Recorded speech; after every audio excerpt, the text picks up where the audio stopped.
sat there the whole day just with blank minds. How did that happen? And sometimes evil creeps right in. There is nothing covered that will not be revealed, nor hidden that will not be found. Nobody thinks that, that stranger you meet on the street someday turns out to be a murderer.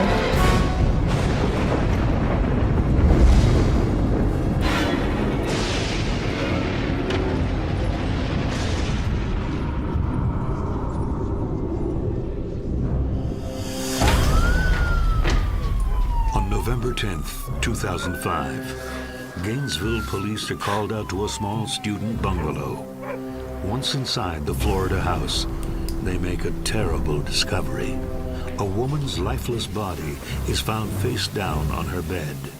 The TV and the lights are on, and there are no signs of foul play. It's the last act of a tragic story that started 2 years earlier. In 2003, 22-year-old anthropology student Michelle Herndon and third-year student Jessica Siebel-Zacher become fast friends while working part-time as personal trainers at a local gym. So, what are you doing tonight? I don't know. I might just go home. I have one of my migraines is coming on again. It's really annoying. Well, that sucks. Yeah. I was thinking I was gonna have like a dinner party thing. Oh, really? Yeah. Okay, I might come by for a little bit. I don't know what exactly it was, but we just hit it off immediately. We had the same personality traits where, we were just a little bit country, but still could be girly, and we just had a lot of the same things in common. We just wanted to have fun. We didn't care what other people thought about us. We'd just be the two girls that were in the back of the bar laughing and, rolling around laughing so hard. We were kind of our yin and yang to each other. She was so much more thoughtful and considerate, and it made me soften up. We both drove trucks. We would share stories of our families that had the same kind of, I don't want to say redneck on TV, but the same kind of country tendencies. Getting our trucks stuck in the mud. 22-year-old Michelle, who hails from the small town of Live Oak, Florida, is less than a year away from graduating and doesn't have much money. She lives in a small house off campus, one of several low-cost student houses on the same block.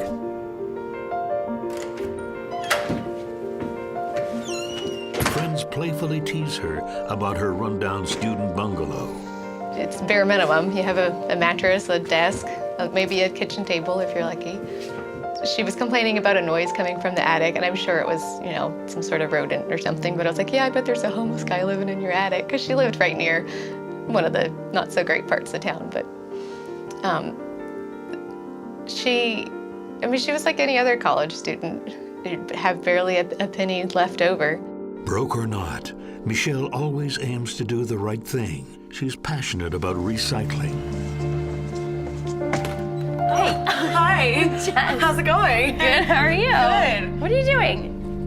Drinking with you. She started a program at the gym and had recycling bins, in different areas in the gym, and would actually bring it home back to her house and put it in her own personal recycling bin. Put that down. Even a stranger on the side of the road, if she saw them put a plastic bottle in the trash can, if there was a recycling bin right there, she would go, "Excuse me, don't you see that there's a recycling bin right there?" She seemed like a typical student in the sense that she was not sure what was coming next. She was searching for a pathway, and she was unsure of the one she was on. Just stressed about life, What am I doing? Is this the right thing? Or what am I gonna do? All those kind of things. That was always sort of right at the forefront with her. Seemed like she was unsure. Oh, The uncertainty and stress sometimes get to Michelle. I remember she had migraines, and it told me that. We knew that she had headaches every now and again. Michelle was the all-American girl. She was a personal trainer, teaching fitness to people while she was going through college. She was very idealistic and wanted to change the world. Anybody that she saw that needed a helping hand, she was right there wanting to do the most that she could. She was going to join the Peace Corps.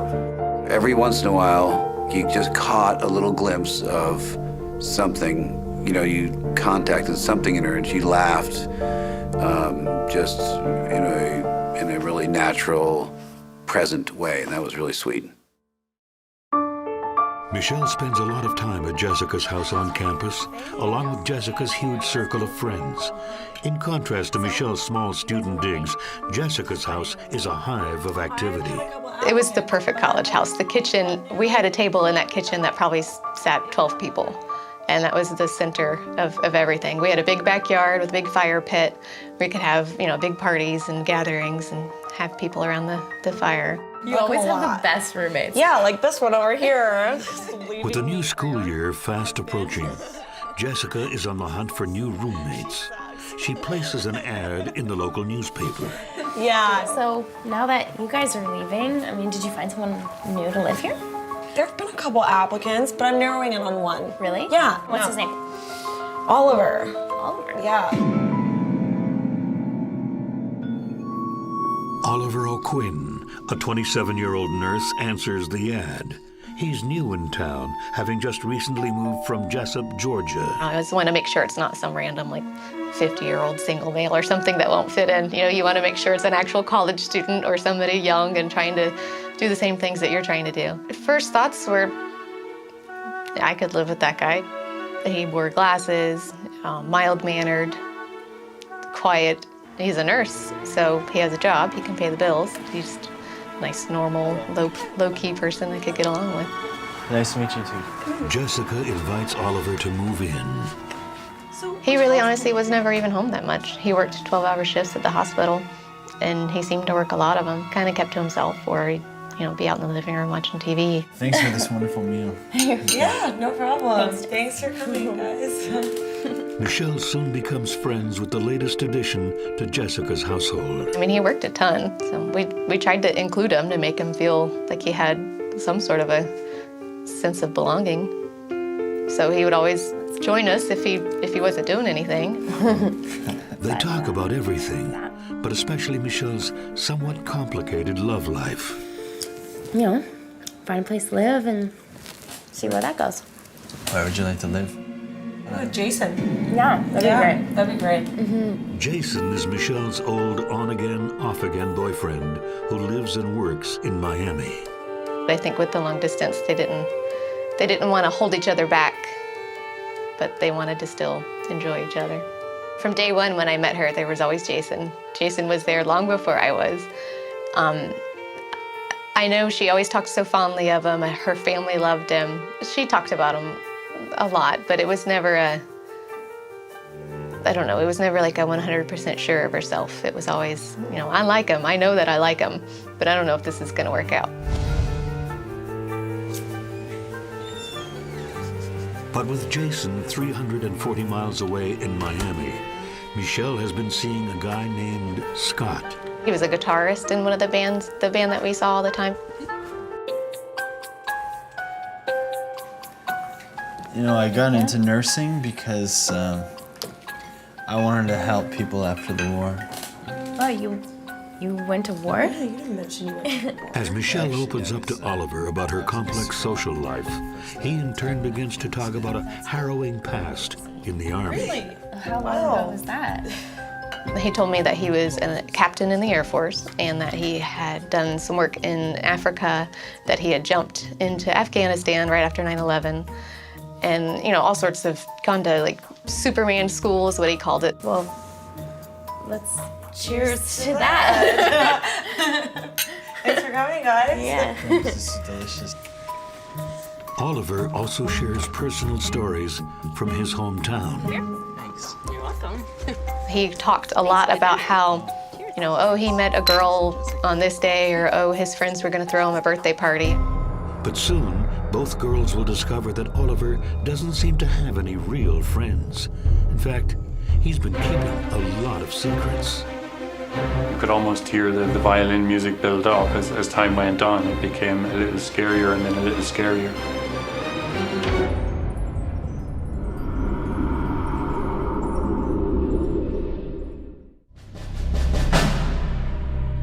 It's the start of a new school year, and student Michelle Herndon is seeing a lot of her friends' new roommate, Oliver.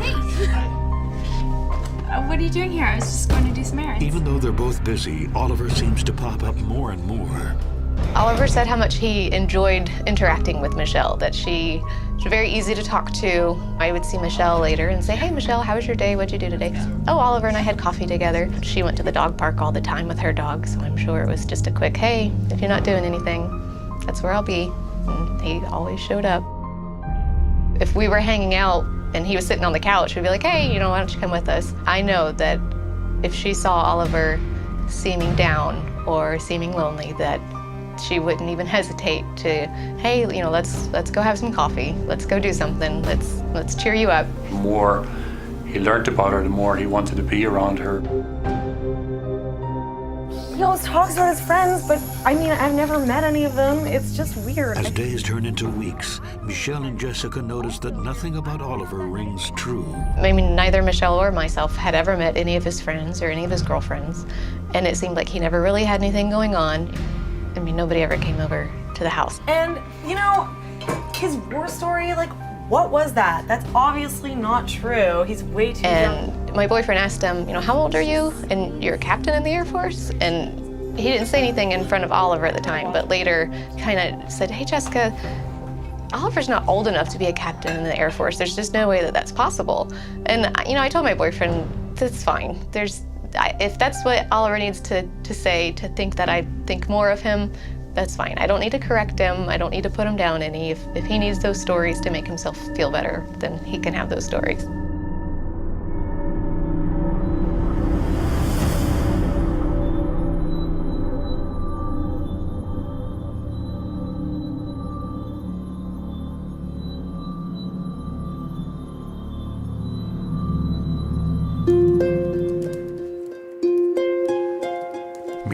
Michelle decides to move into a better house. She asks her landlord if she could rent one of his newly renovated units nearby.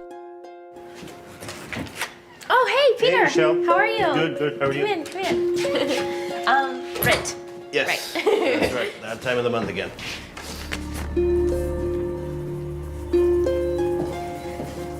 Here you go. Thanks. Sorry it's late. That's okay. Hey, I saw that you're renovating apartments across the street. Yeah? Every time she got a little bit more income, she wanted to upgrade to the next best house on the property. I was working on another house, and she saw that place, and she said, could I move in there? And so we worked things out and said, sure. She was really super enthusiastic about moving in there. That's good. Yeah. All right. So I think probably at that point, some things had started to come together for her. Great. Thank you. Okay. Thanks. She was going through a positive transformation. She was evolving very fast and finding her way, and her self-confidence and her radiance was growing. Perhaps because she started spending more time with her boyfriend, Jason. It was all she ever talked about was, oh, Jason's come to town, I get to go hang out with Jason. For her, it was hard because she really had such strong feelings for him, but it being long distance, they wanted to both kind of see if maybe it was really meant to be, or should we really, buckle down and make this work. They were gonna really commit to each other and, not let anything else get in the way, but really commit to each other and 100% be in a relationship.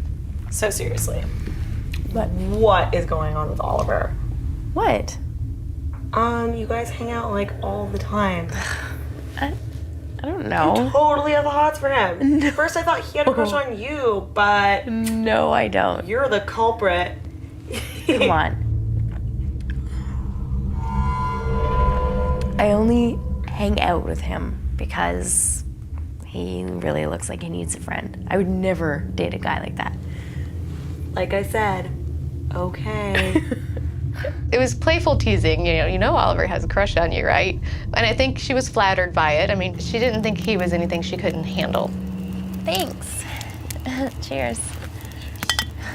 We had a party at my house, a big bonfire in the backyard like we normally do. I love jazz. And, a bunch of chairs set up in a circle around the bonfire. And it was mostly friends from the gym. And of course, Oliver lives at the house, so he was invited as well. Whenever Michelle would get up and go talk to somebody else, Oliver would be right behind her. He would get up and move right next to her. So have you noticed that Oliver's been following you like everywhere. Yeah. Yeah. He just seemed like a lost puppy, like this little lonely dork. I don't know.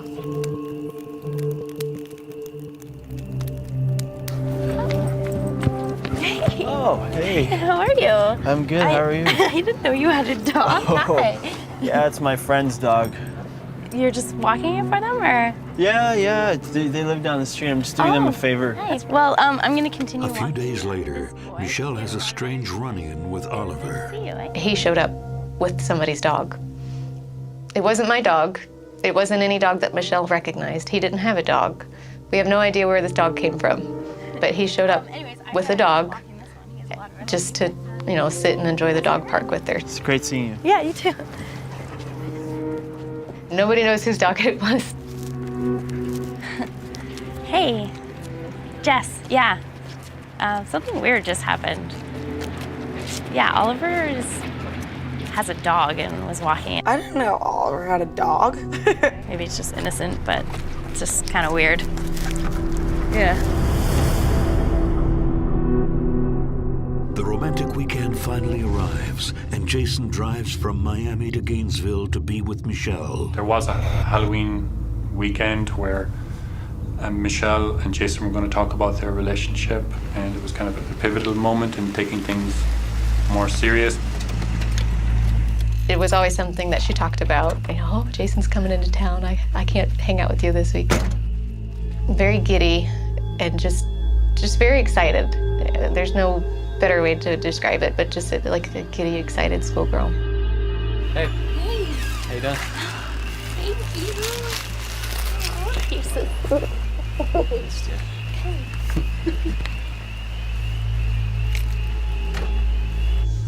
Thank you.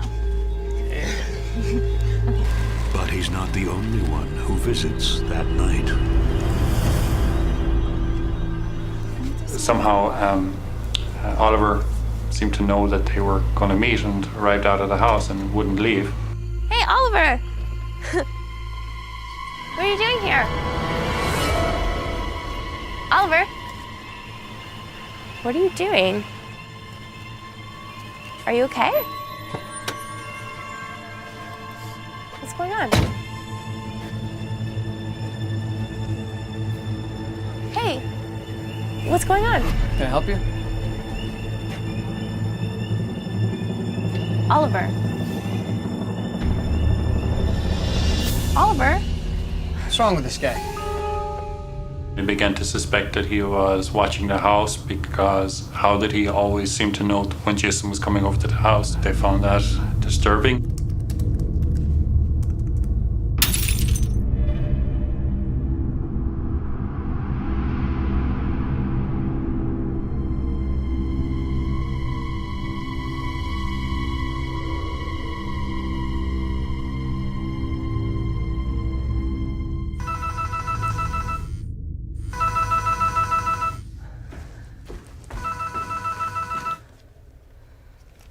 Hello? Hey. Yeah, no, some glass just broke in my kitchen and I wasn't even there. Despite the bizarre drop-in from Oliver, Jason's visit goes better than expected.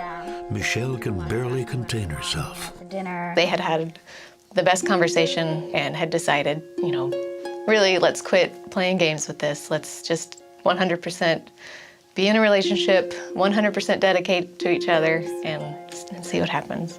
So I know she was very excited.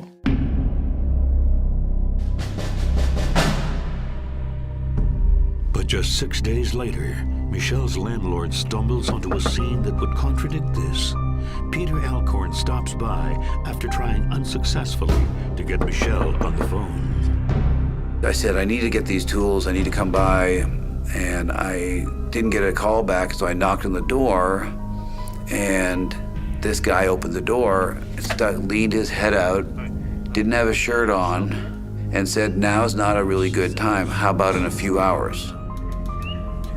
But I didn't know if he had just gotten out of the shower and was just covering himself, or if he didn't want me to look inside, or what, I don't know. And this seemed a little bit odd that I couldn't reach her, and that then this guy was saying, later. Who are you? I'm Peter. I'm the landlord. Oh, okay.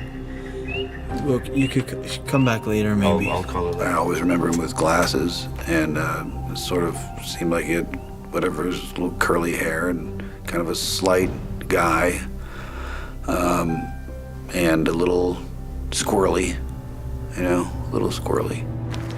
Hello? There you are. But her landlord is worried for nothing.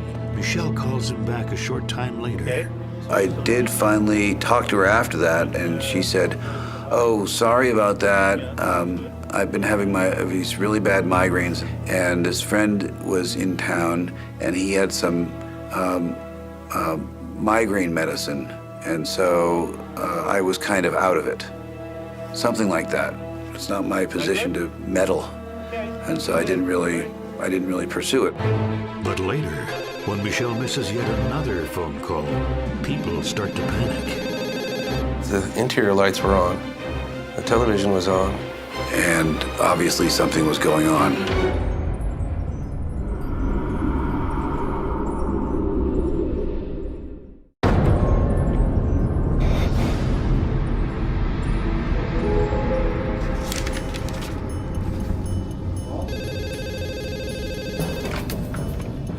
Hello?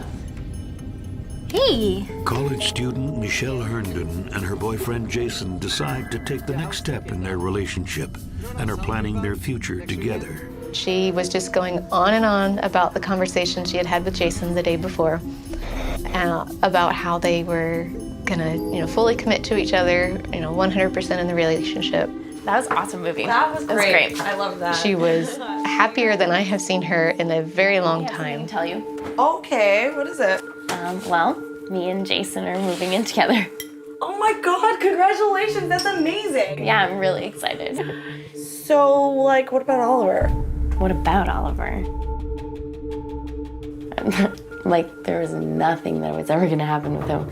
I mean, he's not even good looking and he's kind of nerdy. Okay.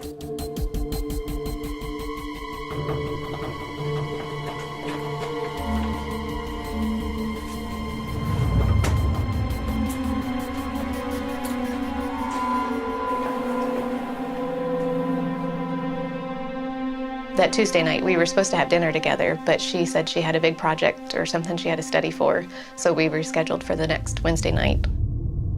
10 days after Jason's visit, Jessica can't get a hold of Michelle. Wednesday night, we were supposed to have dinner together, and I couldn't get a hold of her. But I didn't think much of it because I knew she had been kind of dating that guy that was in the band, and I knew that she was gonna commit to Jason.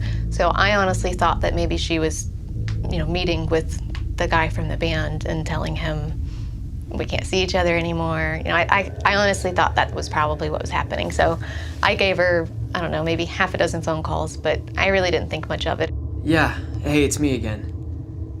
Look, if there's something wrong, you just tell me. You don't have to not answer the phone. This is crazy. Jason also calls Michelle repeatedly. He hasn't spoken to her in 2 days, and that's not like her at all. I'm starting to get worried.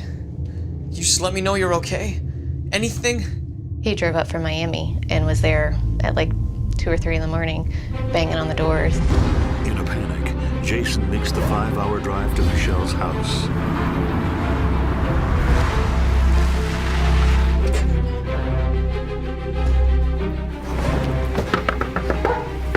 Michelle! Michelle! Michelle! He said he could call Michelle's phone and he could hear it ringing in the house. And her dog Duke, of course, would bark every time he banged on the door.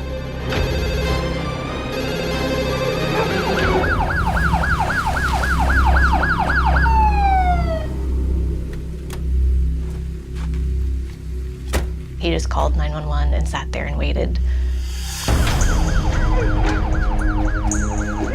When the police finally manage to pry the door open, they make a horrific discovery. Michelle Herndon's lifeless body. When we did go in, we found that the windows were locked, all the doors were locked, the lights were on, the television was on, the dog was bouncing around the living room. Everything seemed to be in order. Early 20s, white female, possibly deceased. Need paramedics. The officers go over to Michelle and see that she is dead and has been dead for some time. There was nothing that really jumped out at us when we made our initial entry, other than, of course, her being dead. There was no sign of a break-in. There was no, violence anywhere. It seemed like she had just died naturally, which doesn't make any sense because she's a young, healthy person.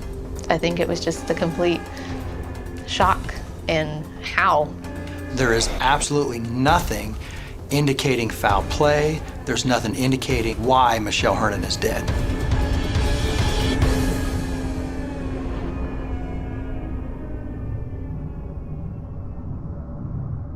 It's creepy.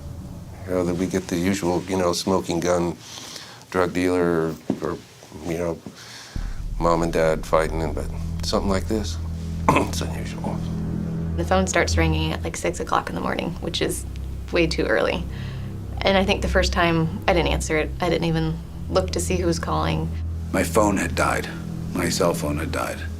And when I turned it on, it was filled with messages. I was very upset that my phone had been off and I had not been able to be reached. The next time it rang, somebody left a message, and I think it was somebody from the gym saying that, Michelle hadn't shown up for work. If I knew where she was, please give them the call. I don't know if there's a fire or if somebody's hurt or something's happening. And then another phone call came in, and it was Michelle's mom. And I could hear on the answering machine, hey, it's Belinda. I can't get a hold of Michelle. I know you don't live too far away from her, so if you could just go over there and check on her and let me know. I think her mom called me, and she was completely freaked out, and she was on her way driving. And then I think I said, you need to probably get off the phone. I'm going over there right now. We'll see what's going on. So I don't even think I called Belinda back right away. I got up, threw on some clothes, and got in the car. She lived maybe a mile away from me. And I think I called Belinda in the car and said, hey, I'm on my way over there right now. I'll let you know as soon as I get there. Absolutely. Excuse me. Yeah, this is What's a crime going scene, on? man. You can't come here. Yeah, but I know her. What's happening? The first person I walked into was Detective Douglas. And I've never approached a crime scene before. I didn't know what to do. I just sort of walked up and waited for somebody to notice me. And he walked right up to me and said, did you know the person living in this house? And I said, yeah, it's my friend Michelle. And he said that she was found, I think he said deceased or passed or expired. I don't know what term, but whatever it was, I didn't hear it. And I just kind of was blinded, it's blindsided. I don't even think I realized, I don't know, Who did this? I don't even think it really occurred to me when he said it. I heard what he said, but I don't think I really absorbed what he said.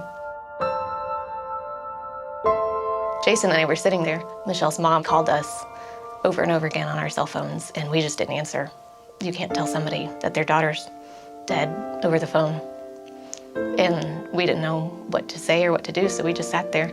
We sat there the whole day just with blank minds of how did that happen? And she showed up eventually. She drove all the way down from Live Oak, and she'll tell you that she was driving, 90 miles an hour the whole time. Her mother had just arrived. I don't know how she got there, because I know that they were trying to get her. They had police cars out trying to get her off the road. And it was something I will never forget. As a parent, you see that happen and you identify with it in a visceral and horrible way, that she had just learned that her child was dead. And it was quite intense.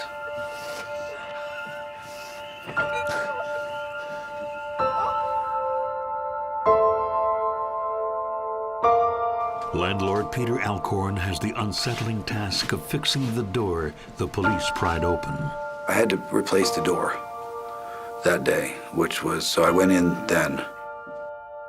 The TV was on. I think it was on and it was loud, and they just left everything the way it was, and I asked if I could turn the TV off. I was not up for the task of replacing the door at that time, but I had to do it because you couldn't close the place up. And the sound of the TV was very disturbing.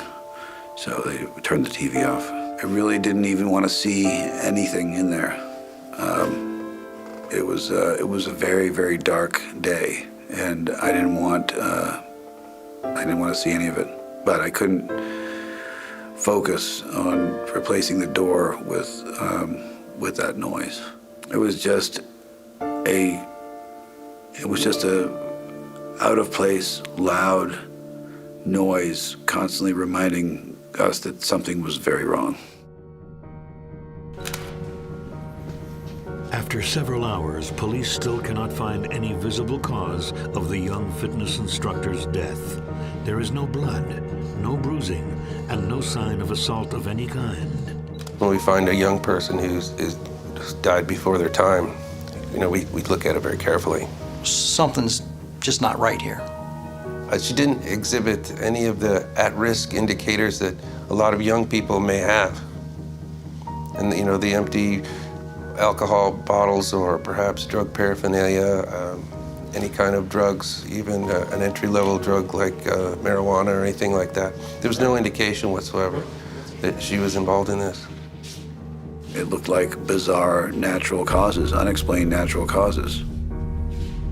In the home, we found what appeared to be a used condom, and that would be significant. So we had the crime lab guy collected it, and we would submit that for processing. But that was about the only thing that had any significance, any evidentiary significance in the house. But later that day, the medical examiner makes a startling discovery. I got a call from Dr. Burt, the medical examiner, and said, the autopsy, the initial autopsy is complete. The examination of the body is complete, and I found what appears to be a needle stick in her left arm. And that, of course, was very significant. Which arm? Excellent. Good work, Marcia. Fine. I've seen sloppy ones on IV drug users and some of the results of that. But this was precise. She could not have self-administered that. It was physically impossible. With daylight waning, investigators decide to return the next day to continue their search. The following morning, myself and our crime lab returned to the scene and expanded our search out, which ended up out by the curb near the trash bins that are picked up by the garbage trucks. And laying on the ground next to one of the bins was a small plastic supermarket bag. And that's what ultimately broke this case open. Sir, what you got? Syringes, bandages? So when you look at the photographs of that area, the trash cans are empty. Everything's been picked up, and in the back corner lays a small trash bag. We're very lucky. Had he taken that bag with him, or had it been trash day and it had been inside one of the bins, it would have been lost forever. When law enforcement opened that trash bag up, they could tell it was from Michelle Hernan's apartment. There were recent receipts in there, but also there were now empty bottles of a drug called propofol, and there were syringes and IV equipment to administer drugs into the human body. Found in that small trash bag with the propofol were vials of two other drugs, midazolam and etomidate, drugs that could provide some relief to someone with migraines. Right, okay. Take it back in. What they found when they tested Michelle Hernan's body for the drug propofol was that that was the cause of her death. She had more than 4 times the lethal dose in her system at the time of her death. Michelle's mysterious death has now officially become a murder investigation, and it's about to take an unexpected turn. I'm frothing at the mouth, you know? Let's get this guy. There was a lot at stake, and it was a nerve-wracking situation for everybody.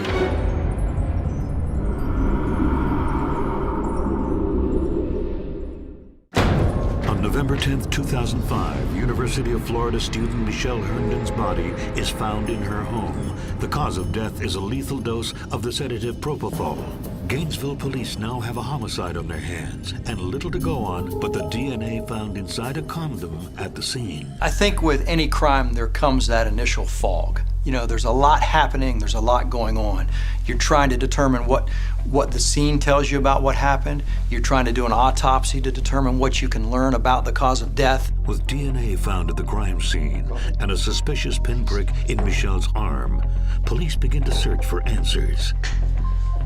Anyone close to Michelle quickly becomes a suspect, and her personal relationships are closely examined. Not really. What we have to do is any males that she's had contact with, that or close contact with, or potential contact with, we have them submit to cheek swabs. When was the last time you were at Michelle's place? Last week. Halloween? We found a condom there. Yeah, that's mine. The DNA on the used condom belongs to Jason, but he's got a solid alibi for the time of the murder. He was hours away in Miami.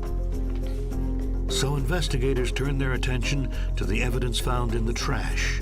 Who did Michelle know who had access to professional-grade drugs?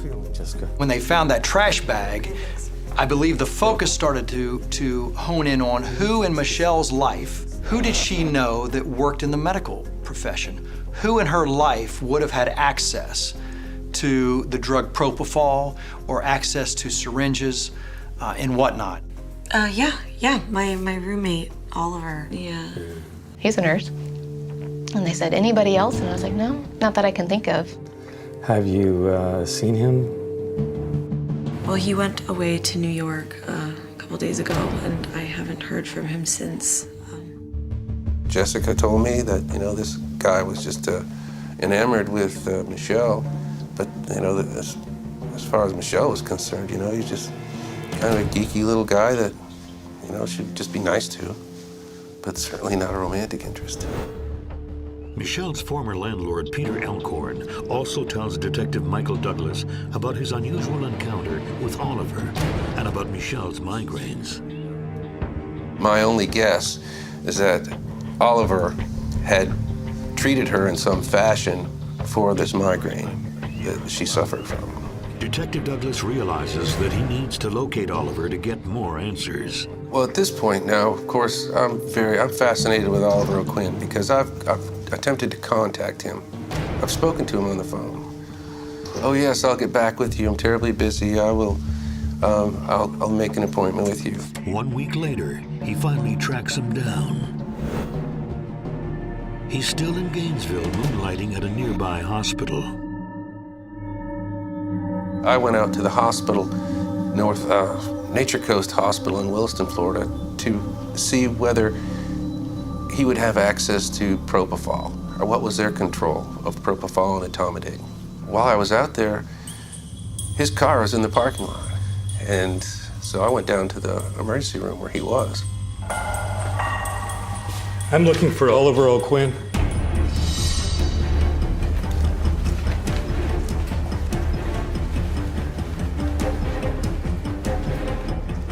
Oliver O'Quinn. Excuse me 1 second. I'm Detective Michael Douglas. Mr. O'Quinn, we've been calling you several times, and you're not returning our calls. Is there a reason? It's been really busy. I apologize. I'm planning to go on vacation. And he just stood there and looked at me. And I said, aren't you even curious why I'm calling you? And he says, yeah, why? And I said, I'm investigating the death of Michelle Herndon.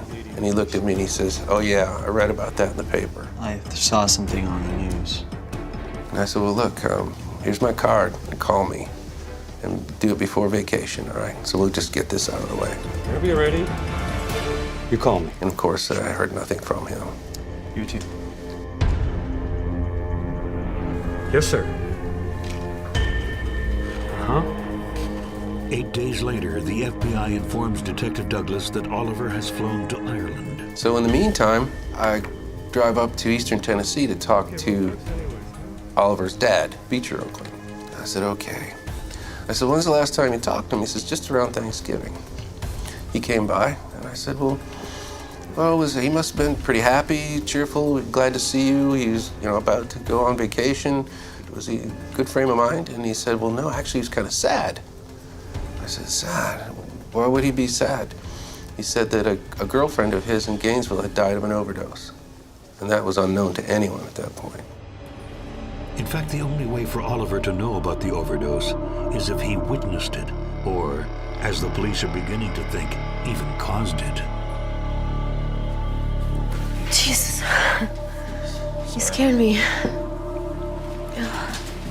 Feeling any better? No. It won't go away. I've tried everything and nothing gets rid of it.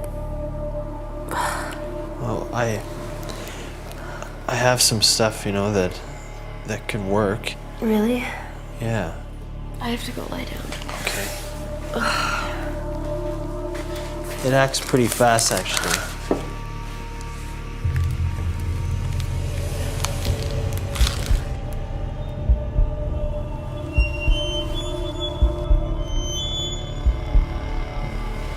Only take a second. It won't be as good as...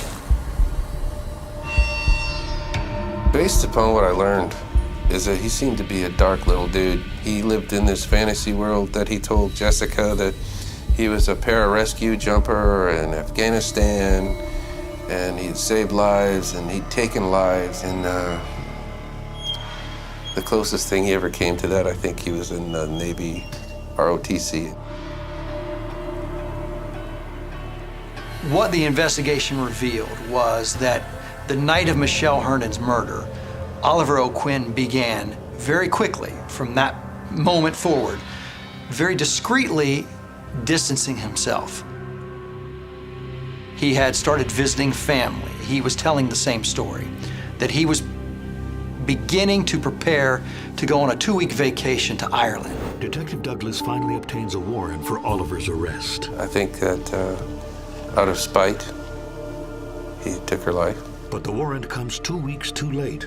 Ireland has a strong stand against the death penalty, and it'll be nearly impossible to extradite him to the U.S.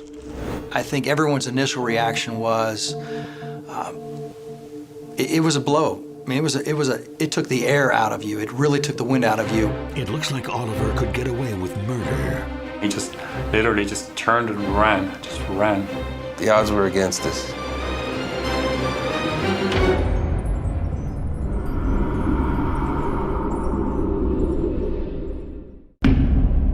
Six months after murder suspect Oliver O'Quinn flees to Ireland, the odds of bringing him to justice are slim. But then, Irish journalist Sean O'Driscoll approaches Detective Michael Douglas with a plan.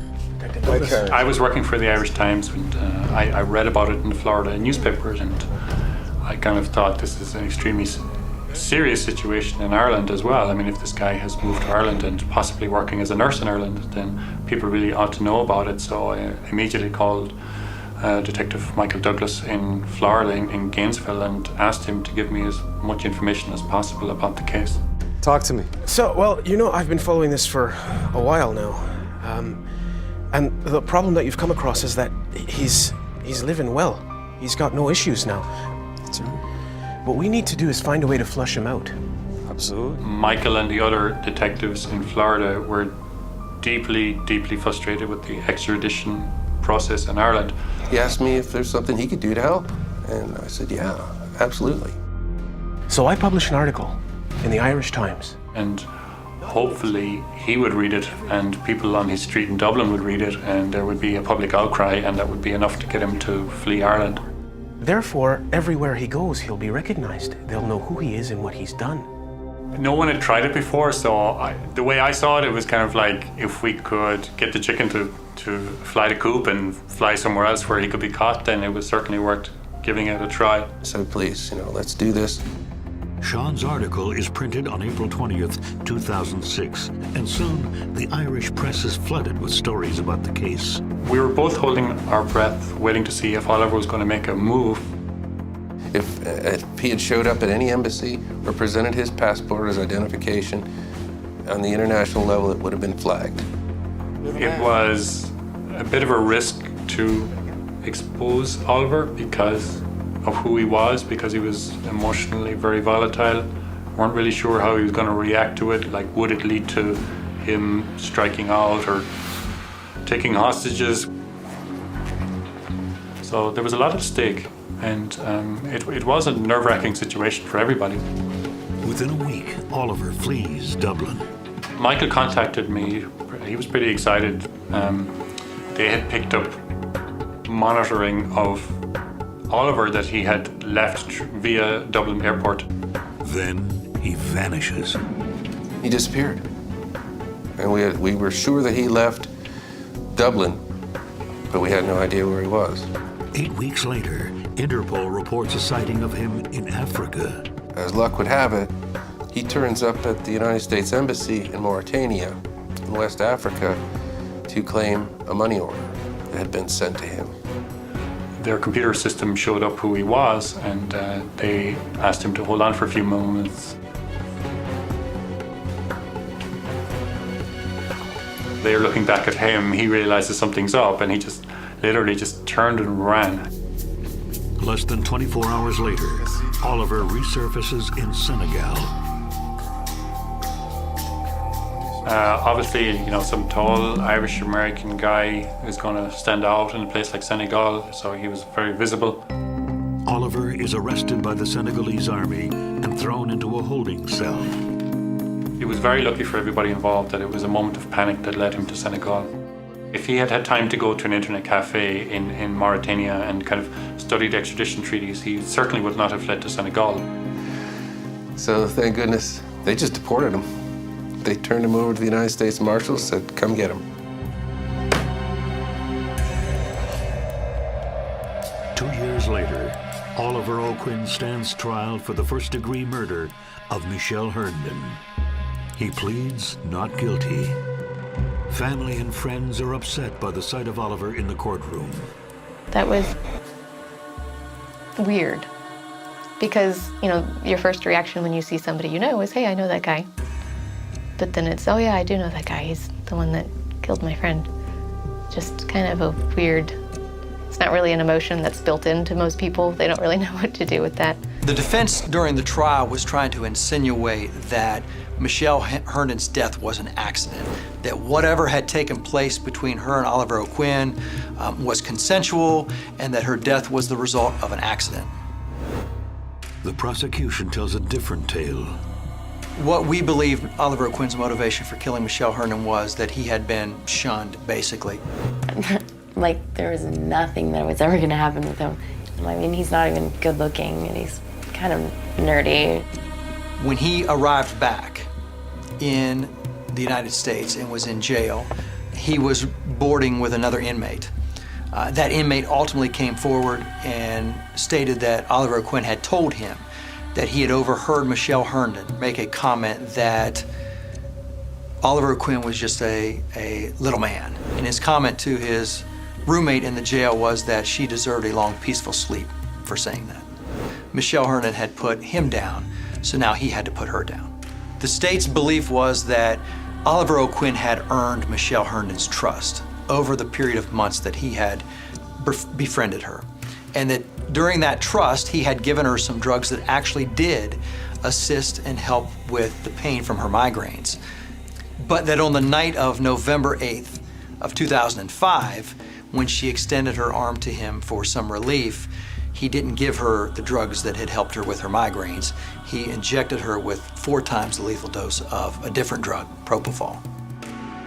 After only 90 minutes of deliberation, a jury finds Oliver Travis O'Quinn guilty of first-degree murder. He is sentenced to life in prison. He files an appeal immediately after the trial. It's denied. How could somebody that I live with be capable of that? You think you know somebody, but you don't. I think that the most insidious thing about this is Oliver O'Quinn was in Michelle Herndon's home by virtue of a trust that he had established with her, and then comes into the home under the guise that I'm going to help you, my friend, someone I care about, when you know all along that what I'm about to do is murder you. When you have children, you try to teach your children, of what to look for and to protect themselves. But the reality is there are just some things in the world that you're never going to know. Michelle was the angel of that entire family. She was doing something noble and good. And many of the people in the family, I think, were so immensely proud of her for that. Michelle wanted to help everybody. She wanted everybody to feel loved and everybody to feel important. So I know Michelle, with her big heart, it's almost like her big heart blinded her sometimes, that she couldn't see that, some people don't always need all the help that you're wanting to give.